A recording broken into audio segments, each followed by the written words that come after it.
Mbote Bandeko Balandia Mission Oyo Bolingaka. Bonjour, bonsoir, ça dépend de l'heure à laquelle vous allez suivre cette émission. Na pesi Mbote na Balandi na biso nyonso ya Congo Kinshasa, plus de 77%.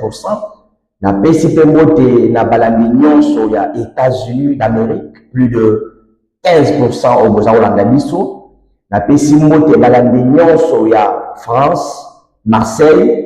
Mote na balandi nyonso ya ba province ya mboka na biso nyonso, mote na balandi nyonso ya Angola, Tanzanie, Zambie, place nyonso ba Congolais bozali place nyonso boza kolanda biso sur cette émission. Je vous dis sincèrement merci na fidélité et na engagement oyo bopesa pour que bo yokaka chaque fois ce qui se passe vraiment na kati ya mboka na biso.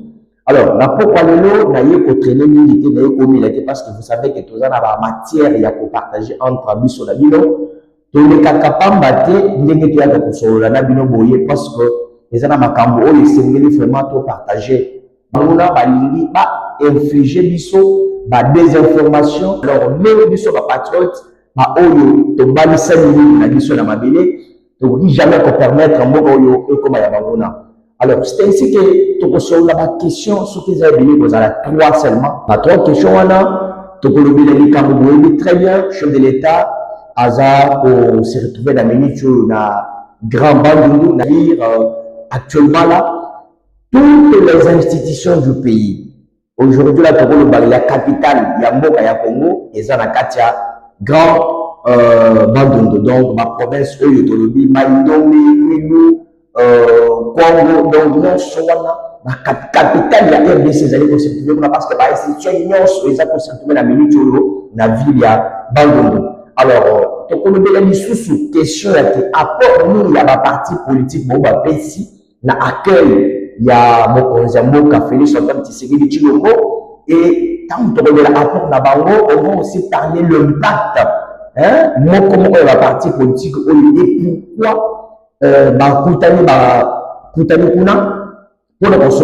c'est quoi même le sujet, soit ma solution que le chef de l'État a tenu à panier pour que amener la bande de Kouara grand bandondo. Chers amis fidèles téléspectateurs, n'oubliez que vous la mission qui vous partagez la mission la mission, vous sabonaka, vous lankaka, c'est très important pour nous contribuer pour le développement de la chaîne la mission parce que ceux qui chaîne les colis, vous voyez madame, là où là.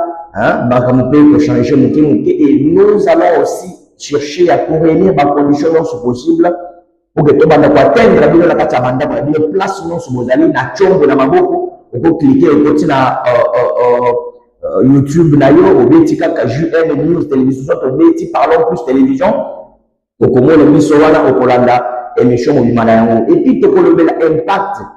Hein, bato babengi biso balobio Eliezer aza na grand bouté Eliezer aza wapi ana kikuti te Eliezer aza wapi to kolobela na bien qui apport ya ba parti politique na impact na yango na apport pe ya ba homme politique ba autorité politique non baza ko se retrouver na minute o na kata grand bandu et motala image ba ya grand bandu ezali ndengeni to kolobela ba figure emblématique hein figure publique ya moka na biso ba sa ko se retrouver minute o na grand bandu. On va aussi en parler parce que vous voyez que Eliezer Ntam Charmant, actuel ministre délégué à la défense nationale, chercheur des anciens combattants, Azako s'est retrouvé actuellement à Mokaoto Béni Maroc, les missions de service, mission de travail, pour échanger l'expérience. Madame Britannique, ancien combattant, comment ce pays va gérer, va servir sous les drapeaux. Et total appel de l'ennemi n'est pas sur ton pour ceux qui a les animaux là quoi adopter pays à tout mais quand même quoi adapter dans le système la biso donc c'est très important il y a bien il faut te copier il y a malade de voir qui ça c'est très important moi dans mon place vous allez toper sur mot de mini bah vous le les la grand bande on va y arriver deuxième question comme la dernière pour relever la question d'unité nous allons parler de la récente dernière sortie médiatique, il y a Joseph Kabila, ancien président de Mokanabiso, Kabila le Bénini. Et pourquoi le Bénini? Bonne bonité, la réaction, ils allaient au cours de la réaction est le Bénini. et condamné Kabila, peut condamner Kabila, est-ce que Kabila est à la qui s'y fasse naïe que Azalaki quand même mandaté, il y a Rwanda, dans le Congo. Est-ce que Kabila veut nous expliquer qu'il a l'idée pour changer parce qu'il a la salle pour changer les Congolais, mais la quitter. Kabila voulait que nous soyons tout comme Rwandais ou je ne sais pas. Quand lui a raté, la mission de Kabila a raté faire pendant le pouvoir. Kabila est en train de chercher comment maintenant le faire en dehors du pouvoir. Donc on le met là, donc on a la réaction de la Batusus émission et puis vous allez me donner aussi raison par rapport à Yamakambo Toloma, la émission de Sala, Tolobaki, Tobando, il y a seul le temps à l'écouter. Est-ce que le chef de l'État peut avoir dit qu'on a seul le temps à l'écouter? Je suis là déjà devant vos écrans, donc on est la minute. Le 24 mars 2026, à l'occasion de la 13e conférence de gouverneurs, vous voyez que le Moulin Mouleki, le gouverneur Nyonso, institution Nyonso, Mouka, et Zalaki na Yolaba, Kolwezi. Alors, cette fois-ci, le chef de l'État a dit qu'il faut y aller dans Grand Bandundu, dans Katia ville, ville, il y a Bandundu, centre à Bandundu. Mais à cette occasion, et Zalaki mardi le 24 mars 2026, au chef de l'État, il fallait qu'il Akita quand même dans la ville de Grand Bandundu. Nous avons vu comment, en dehors de Banzela, où les Katia Kobonga, en dehors, il y a Mobondo, où les Alaki ont la menace, Makasi pour la Moka, non seulement pour le peuple bandundois et bandundoise, mais les Alaki ont la menace, même pour la ville et Kinshasa. Alors, tout le monde, grâce à Félix Antoine Tshisekedi, mon président chef de l'État, a tchaki Maboko, a tchaki Loboko, na mwana Moko Tobeli, les États, mon Charmant, lui-même l'actuel ministre délégué, chargé des anciens combattants, Azali fait la mission pour la côte de place nous sur un conflit armé Ezali, conflit communautaire Ezali, il y a des délégués à la défense, à côté de la place nous sur le moyen de à côté cette ligne. Grâce à l'approche criminologique, parce qu'il y a des criminologues de formation, approche a utilisé il y a des psychologues dans ma Cambodge. Ministre maintenant ou dans mon boulot, les noms vont appartenir à passer. Il y a même plus de 700 ou 600, basés déjà actuellement là dans Kanyamaka, c'est la carte de la formation, mais utile la société. Place où les délais d'Akenda Barata, mais les héritages accueillis sous le leadership, il y a moi la boca, Félix Antoine Tshisekedi Tshilombo, les noms Mobondo appartient au passé. Bah, les zones. Bon, on a besoin de l'image, vous devez vivre ensemble. Au lieu de nous il faut que ça ne soit pas Kabila avait planifié tout pour qu'il assène partout même la tête à Kinshasa, à mon avis, la besoin discours. Un discours si malade rebelle pour que Baya, comment est-ce que va s'imposer sur le pouvoir. Ce qui est quand même autre chose de jamais parce que Kabila est resté à la tête de ce pays pendant 18 ans. Kabila nous a dit, c'est-à-dire qu'il n'a pas pu changer l'homme congolais. Donc, cela doit beaucoup nous apprendre. Et l'homme bon ici, dans l'Est, vous l'avez dit, mais aussi là, vous avez déjà retrait. Même la Bukavu, par exemple, pour se retirer. Beaucoup de gens allaient dans le mascara et tout ça, mais ça s'est fait actuellement là. C'était ça là, Ouvira, mais les gens Ouvira, ils ont libéré. Bukavu, vous allez libérer, Bogaté, vous allez libérer. Et le Banango, le ministre de la communication, la mission de Baké, même en place où il va vous avoir pour quitter la minute. Jamais, va partir, on a un mot que vous jamais rwandais. Vous allez comprendre. C'est-à-dire que bon, il va être tôt ou tard, Moka Oya Congo, et que Zalaka mobima ndenge enceinte na biso ndenge koko na biso batikela biso yango malgré Mongona utilise une politique. Donc savez-vous que boyo baye etenaka que moka oyo et que Zalaka jamais partagé, que Zalaka jamais la kokata na katana biteni. Chers amis fidèles téléspectateurs, nous avons vu tous et nous que la temps Nathalie Bilibili, ma voiture, ma image, j'essaie de regarder, la zone, Bandeko Olo, ya majorité nalo bandeko parce que namonaki na kati ya kano rapide wana likolo ya mai bandeko balani 48 heures likolo ya mai mpe bakende koyamba mokonzi ya mboka.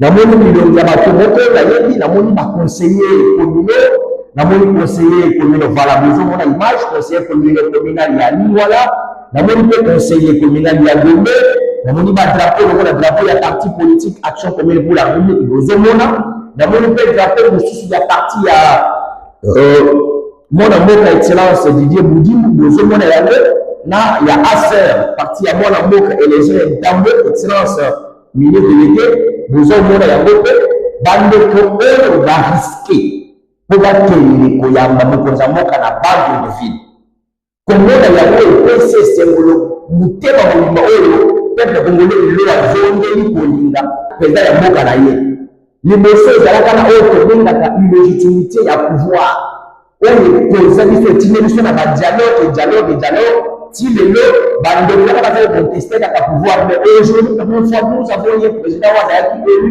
na plus de 74% ou 73%, véhicule quelque chose.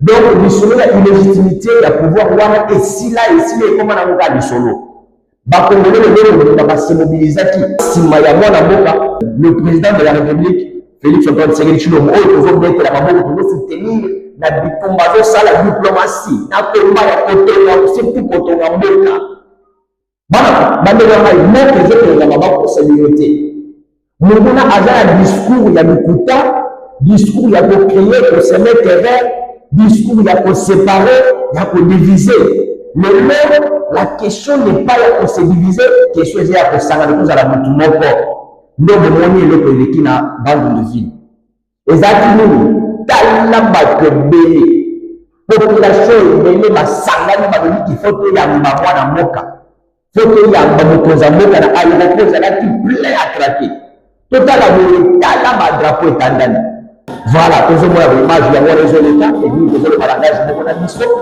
tomoni badrapeau etandani drapeau ya parti politique tomoni Action Commune pour la République parti cher son excellence Elézard Ntambo Mpushi Charmant bandeko tobengaka bakapa basemobilisaki sous la direction ya fédéral na bango fédéral ya parti politique oyo ya bande de ville sous la direction tomonaki mpe interfédéral ya ville ya Kinshasa Patrick capable Fabrice Yebe ye mpe atikalaki mpe akendaki mpe momoni mpe image ezalaki na mai na kanokapi mpe na kati ya bande de ville ye wana aza koloba ye wana bozomona yango ye mpe interfédéral ya parti politique oyo aser na kati ya ville province ya Kinshasa ye mpe alobi te lokola bandu eza pembeni awa tokoma pete yamba mokonzi ya mboka ye wana bakapable basemobilizaki ebelebele pembeni mpe ya baparti politique mosusu membre nyonso ya tre bapeleli koyamba chef de l'état bozomona baimage nakokita chef de l'état tala plein ya krake bandeko na ngai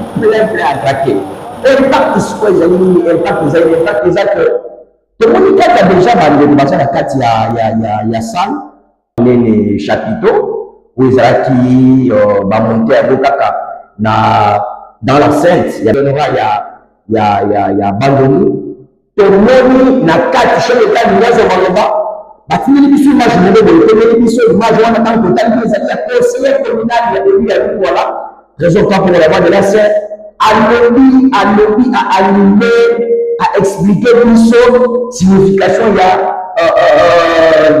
Tembo Babengi Fachi. Il a commencé à décaisser, à décrire, lettre par lettre, pour le que Fachi, Azali est incontournable, Kadama, Mounia, c'est l'union sur le gars la quitter. Kabila Mouni va quitter. Le Nanga Bazo, la Bazo, même avec même communauté internationale, Bamouni va quitter.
Honorable Président de l'Assemblée nationale.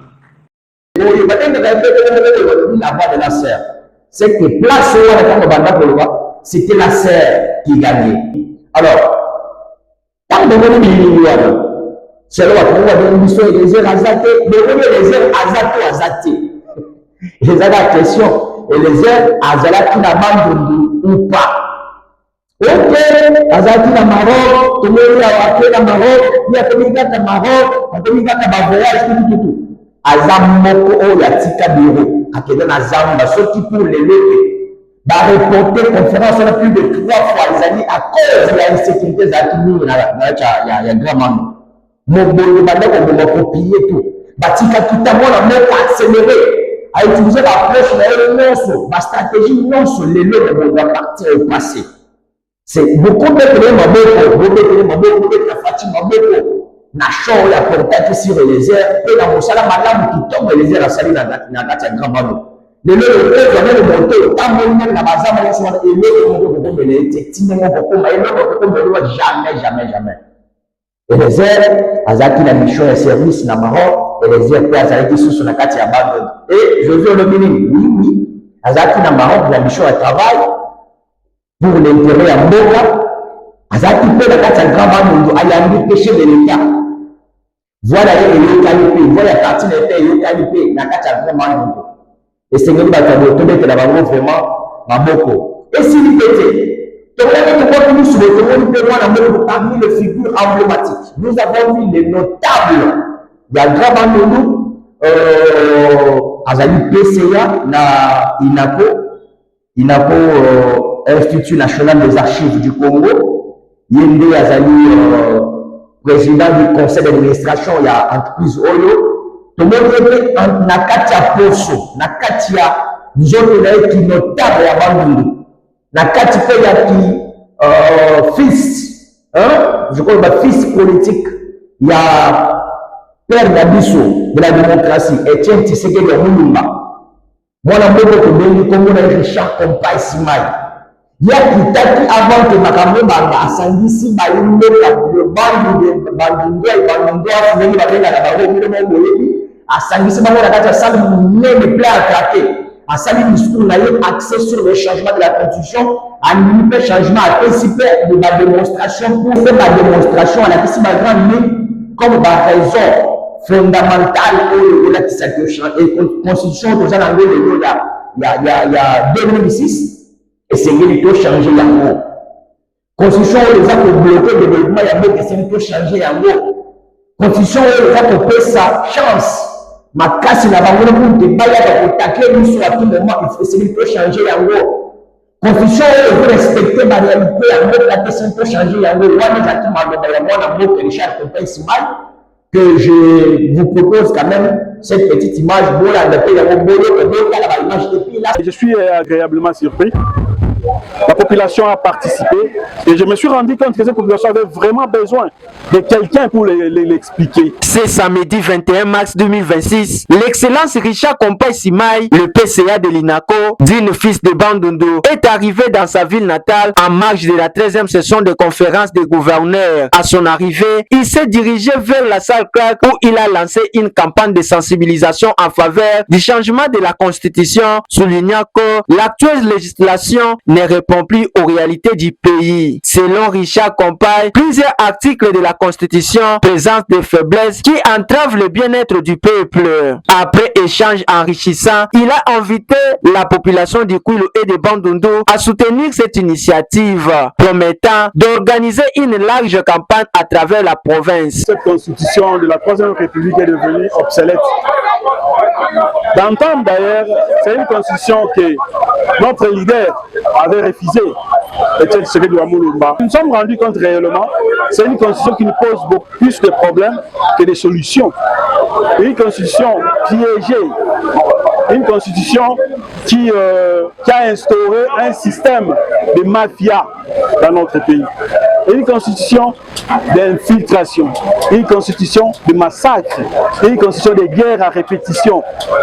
Et cette constitution entretient justement ces différentes guerres depuis plus de 30 ans ici dans notre pays. Voilà pourquoi nous nous sommes dit, fini fini avec cette république-là, les AFDEL, les M23, RCD Goma, RCD ceci, RCD cela, M23-1, M23-2, M23 bis, ainsi de suite.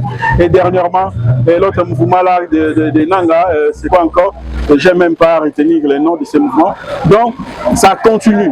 Les gens ont eu l'habitude, les goûts, d'arracher le pouvoir par la force. Parce que cette constitution, justement, permet que ces histoires-là arrivent. Voilà pourquoi, moi, je me suis dit que non, je profite de l'occasion pour demander à la population culoise de commencer une nouvelle campagne pour qu'on puisse passer de la 3e à la 4e République. Par ailleurs, il a appelé la population à réserver un accueil chaleureux au chef de l'État, Félix-Antoine Tshisekedi Tshilombo, qui sera à Bandundu dans 72 heures pour inaugurer la conférence des gouverneurs. Message à la population bandundoise d'être là nombreux ce mardi pour accueillir le chef de l'État. Il mérite.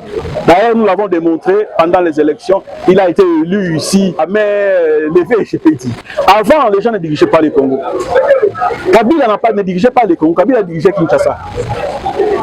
C'est pourquoi il y a même un ambassadeur français qui avait surnommé la République de la Gombe.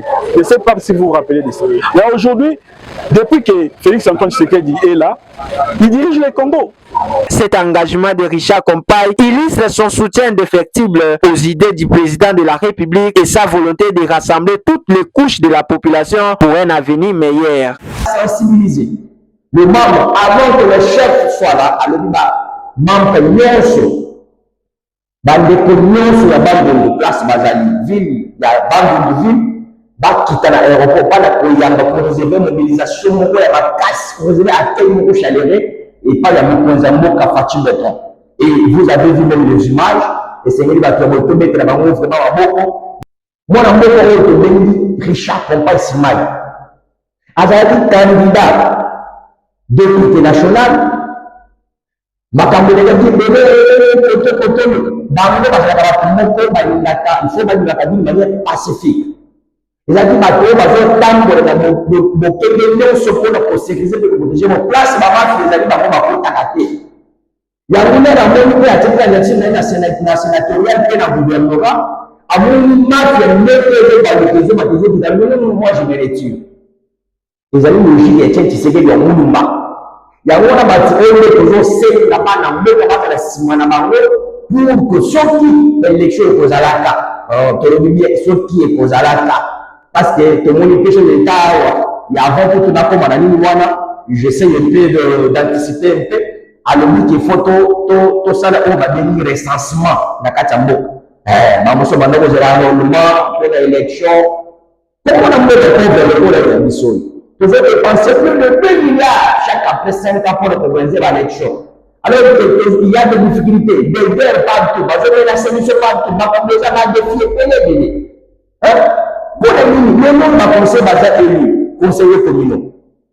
Prise en charge n'a pas pose problème. Le jour de l'État pour de décentralisation, il y a quand même une réalité. Il y a il faut une réalité. Le monde va commune, qui contrôle les communes? La commune va mettre sa une ville, dans un Congo. On va mettre sa c'est nous qui l'État et comme le Bango, pas de contrôler la session des conseillers communaux. Et c'est nous qui avons prise en charge de la députés provinciaux, nous avons des députés nationaux. Parce que nous avons élu comme Colombo, plein d'habilité mon vocal. Nous avons plaidé pour la place, nous avons fait la voix des sans voix. Nous avons l'autorité,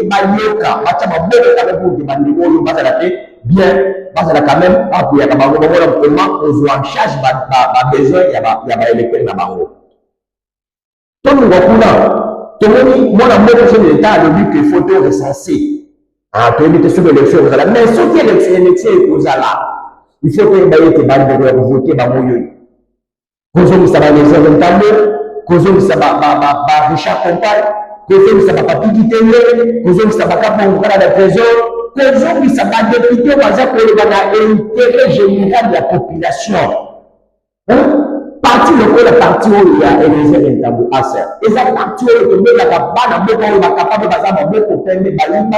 des côté, place nyonso batia bango bozomona baresultat ndenge ezali toza na honorable Nicolas Webango na assemblée provinciale bozomona mosala Nicolas Webango azosala ye mpe aza kointerpele baministre provinciaux aza mpe président ya PAJ ya assemblée provinciale aza kocontrôle lelelo nini bimba aza kosala mosala na baministre nyonso baza kosala mosala moya koteli promotion ya loi mpe ezali kotala makambo ya batransport bakoteli mpe promotion de loi oyo tobeta au niveau ya assemblée provinciale babengi yango edit akoteli promotion ya edit na ye mpona kotala makambo koreglemente makambo ya transport ya bamoto mpe ya bamituka aza moto aza kotravaille pour continuer la construction ya mboka na entité na ye ville ya Kinshasa soki élection kozala bozomisela biso bato oyo tozala bango besoin mpona basunga mboka en tout cas nakochite mbala moko sur intervention ou sortie médiatique récente ya Joseph Kabila Kabange plus de 4 fois ou 3 fois losala basorti na ye ezakaka raté akenda afudisida yebise biso ke M23 na AFC nanga bazali na aspiration ya peuple congolais lelo tozomba mona baresultat avanda na bongo kuna bilobaloba esili te akima akoma na ye touriste moko boye oyo asala pendant 18 ans na pouvoir atikala kobongisa jamais basi touristique ya malamu mpona kosala tourisme lelo akomi kaka na zamba akomi kolala pembeni ya banyama Kabila Kabange soni na soni président ya mboka Bonimasani pendant 18 ans lelo azali place ya kolala dernièrement Kabila alina le makambo moko échoqué population congolaise échoqué mokili mobimba échoqué même bamboka nyonso ya libanda ya pembeni bele bani comment le président lokola Kabila oyo nasala 18 ans na mboka lelo Kabila peut nous dire qu'il était tout simplement une étiquette moko ya Kagame achawa na kute ayeba koma kuiba kita nyonso ya Congo parce que lelo Kabila adimi na poisa akomi kolobele bilo terme moko oyo ngai namona je m'interdis de korepete terme wana mo wana concept wana Kabila a utilisé na kati ya discours na ye Kabila akomi lelo élément oyo adimi na poisa que c'est lui maintenant qui veut balkaniser le Congo Kabila moko lokola moyen asalaki politique yake 6 mois plus Tshisekedi akufa na pouvoir esimbi te Kabila akomi kolinga kozonga na présidence na makasi na miniki esimbi te akomoluka akataka koyoyo katika la président ya est oyo ekozala mboka parti mosusu bakoattache na Rwanda mpo Kabila azala président wana mpona komakie kolakisa communauté internationale ke bango baza mboka part alors ke eza eloko mpo Kagame aza kolite mpo asala komona mpe mwana mboka chef de l'état a répondre à ye Kabila lelo baespoir nyonso eza brisé baespoir Kabila eza brisé je dis que eza brisé Kabila kokomaka jamais lisusu na mboka oyo kokoma soki ndenge nini toyebi te nazotiela bino parti moko ya analyse ya bakongole ya ngambo balobi boyokelele oyo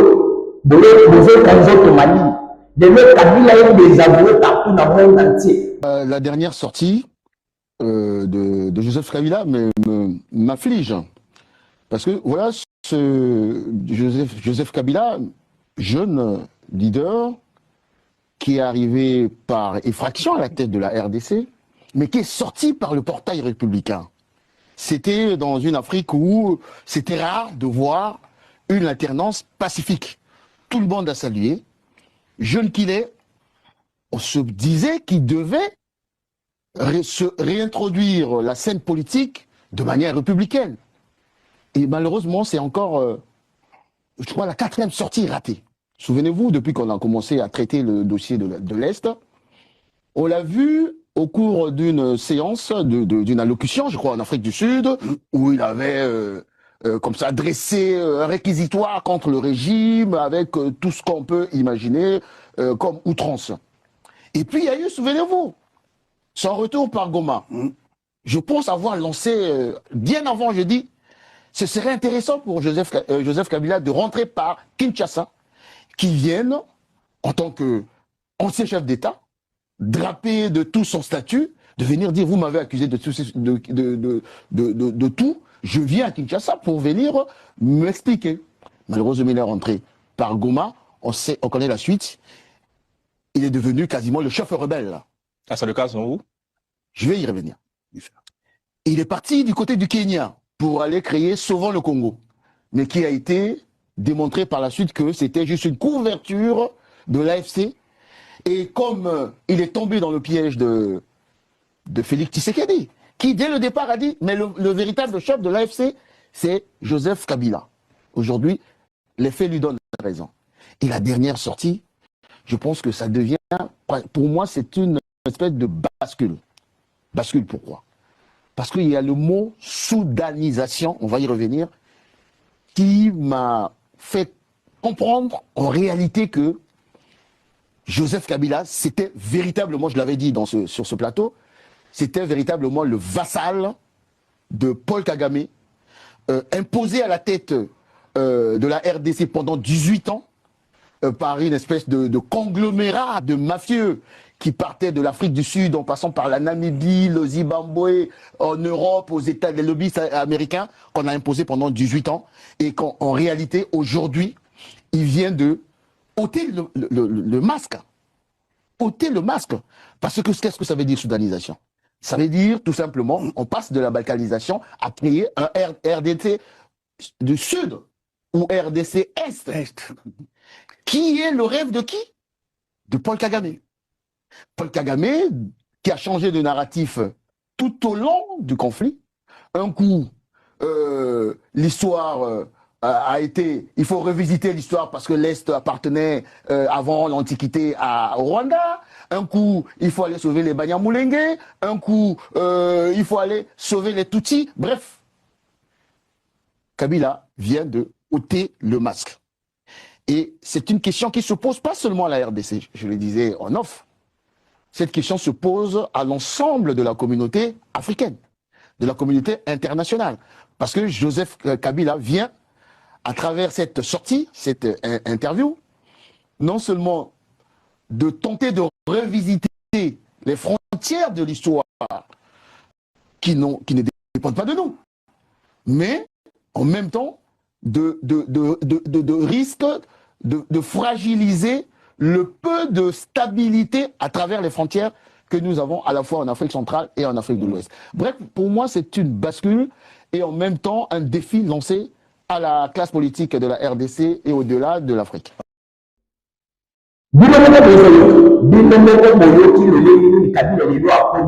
Kabila est taxé de tout le monde aujourd'hui, et c'est vrai par le peuple congolais, par le monde entier. Kabila za elima ya Rwanda, le Rwanda souci na Israël qui a abo mabiso de tout le Kabila Kagame avec mabiso nyonso so di ba pese mo mabiso ça comme mabiso nyonso pour de pas pewe comme yaye, mais a raté mission na ye na Kabila na ba ba raté mission na bango to bete la mwana moka fati beto maboko makasi place nyonso zali o beti maboko. Surtout pour qui ça la surtout ni sala pour la fati parce que azam le loi ici mo ki azali mwana mboka solo pe ali Congo. Je crois que tokomi na soka na zone ko pesa bino mote bosta boda na chaîne na biso boko mantaka boni saka biso place que tozali vraiment la hauteur, on va essayer d'améliorer prochainement. Vous partagez tes liens, c'est très important bandeko na ngai biso ngai na bino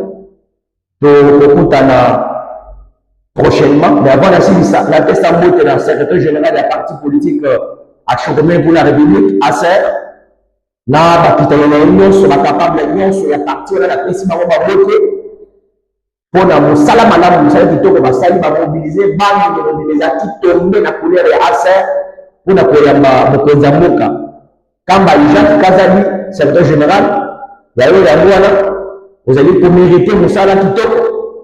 Oh, les Osala, que ici, Bana Moka Batele, la place, non, vous allez bloquer les mains. Bon, oh, le Boko Koya pour adhérer, la partie au Boya pour adhérer parce qu'ils ont le seul parti là, le bataillon du parti politique. Oh, déjà, Bana Moka Baza pour espérer. Oui, pour espérer. Pour le Boko, on a un changement effectif, il y a Moka Oyo. Mais, la parti politique, ils allaient, mais ACR reste le seul parti où le Boko Koya pour adhérer. Oui, sous réserve, il y a la mission, non, sur le parcours de la mission. Vous dites que on est ensemble, on partage, c'est les Congo qui gagnent. Parce que ça, c'est l'action commune pour la République. Nous sommes sur l'intérêt ou pour l'intérêt général et à mon cannabis. Merci beaucoup. Nous avons